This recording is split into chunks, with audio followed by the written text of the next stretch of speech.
It started the day I walked into Café Cedar on a lazy Saturday afternoon. I wasn't there looking for anything in particular, just a good cup of black coffee, and maybe some peace from the constant buzz of my life. I had just turned 42, recently divorced, and doing my best to navigate what came next. My name is Brian Thompson, and I've never been the type to seek out drama or attention, but that day, something shifted. She was sitting by the window, tapping her pen against a notebook like she was waiting for inspiration. Young, probably mid-20s, with curly auburn hair and a kind of casual elegance I rarely saw in people her age. She noticed me glancing in her direction, and instead of looking away, she smiled, softly, confidently. It caught me off guard.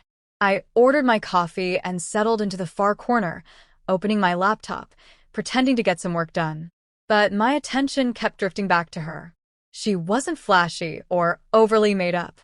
She wore a plain white shirt tucked into faded jeans, and her sneakers looked like they had walked through some real places. She had a presence, unapologetic and sure. I didn't know then that her name was Emily Carter, or that in a few weeks she'd change how I saw myself, how I saw relationships, and how I'd end up seeing her. We officially met a few days later. I returned to the cafe, and she was there again in the same spot. This time, she spoke first. "Hey, you're back," she said as I passed her table. I chuckled. "You remember me?" "I remember people who don't finish their coffee," she said, nodding toward the empty cup I'd abandoned last time. That was our first real exchange. We talked for a few minutes, nothing heavy. Just books, movies, travel. She was a freelance photographer trying to get into storytelling through photo essays. I was a copywriter for a mid-tier ad agency. We both had creative minds, just pointed in different directions. The next few weeks followed a rhythm I hadn't experienced in years. We'd run into each other at the cafe, then we'd start planning to meet. Coffee turned into long conversations. Conversations turned into walks. Walks turned into dinners. And all the while, I kept telling myself it was just friendly, mutual appreciation between two people who found comfort in each other's company. But deep down, I knew Emily had started to change. It wasn't drastic. She didn't suddenly show up with a different look or try to impress me with exaggerated interests. No, her changes were subtle but undeniable. She started wearing less makeup, not that she needed any, but now her natural freckles peeked through. She wore more muted, vintage-style clothing instead of the trendy outfits I'd seen on her before. She asked deeper questions, listened more. I once told her how I appreciated stillness, how peace meant more to me now than adrenaline. A week later, she invited me to a botanical garden she found off the grid. Said she thought I'd enjoy it, and I did. The changes weren't about manipulation or trying to win me over. They were about alignment.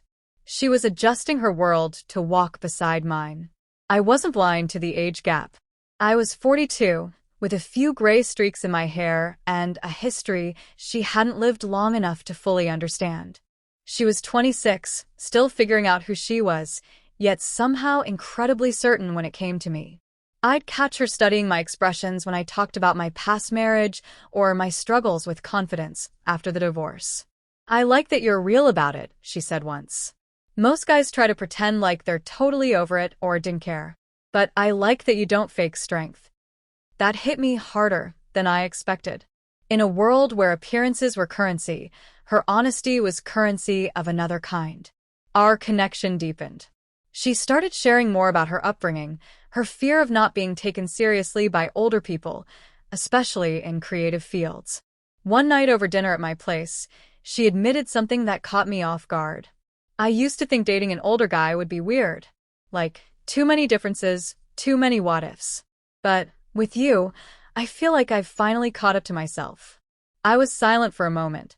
Then I asked, "You think this is dating?" She looked at me, calmly, not embarrassed or nervous. "Don't you?" I didn't know what to say. I liked her. I cared about her. But I had spent so long telling myself that relationships like ours were either doomed or inappropriate that I couldn't see the truth. We were already in it. And it wasn't about the years between us. It was about what we brought into each other's lives. Still, I hesitated. I didn't want to be the older guy who got wrapped up in a young woman's idealism. I didn't want to hurt her when reality hit. So I pulled back. For 2 weeks, I didn't go to the cafe. I ignored her texts. I buried myself in work, in podcasts, in whatever distractions I could find. I convinced myself that I was doing the right thing, letting her go before anything got too serious. And then one night, she showed up at my door. I opened it, and there she was, drenched in rain, her hair clinging to her cheeks, eyes burning. "You don't get to do that," she said. You don't get to make me feel like I finally found something good and then ghost me like I'm some mistake you almost made. I was speechless. I changed because I felt safe with you, she continued. Not because I was trying to be someone else. You saw me. Really saw me. And I started to see myself differently too. I'm not asking you to marry me. I'm asking you not to be afraid of something just because it looks different from what you imagined. I stepped aside and let her in. That night, everything changed. We talked for hours. No drama. No defenses. Just truth. I told her about my fears, about being judged, about hurting her, about being left again. She told me I made her feel grounded, that being with me helped her focus. I used to change myself for approval, she said. But with you, I change because I grow. We didn't label anything. We didn't rush into roles or plans. We let it be what it was, real. Over the next few months, I saw even more of those small shifts in her. She became more intentional, more steady. Her photography took on a new tone, less chaotic, more emotionally rich. She told stories through her lens that touched people in ways they hadn't before. She began to carry herself differently in public, shoulders back, eyes steady. She wasn't trying to impress anymore. She was being. And I watched, with quiet awe, how someone so young could teach me so much about authenticity. There were awkward moments, of course. Comments from friends. Confused looks from her peers. My ex-wife once made a snide remark when she saw us together at the grocery store. But Emily never flinched. People will always talk, she said. But I'd rather they talk while I'm living truthfully than stay silent while I pretend.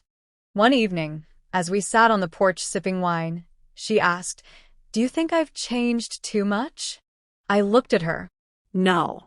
I think you just became more of yourself. She smiled at that. Now, almost a year since that first conversation at Café Cedar, we're still together. We've had our share of disagreements and misunderstandings. But we always come back to one thing: respect. Age has nothing on that. If there's one thing I've learned, it's this. When a younger woman falls for you and it's real, she doesn't change to please you. She changes because love inspires growth. She evolves in a way that makes her feel more aligned with her own heart. And if you're wise, you'll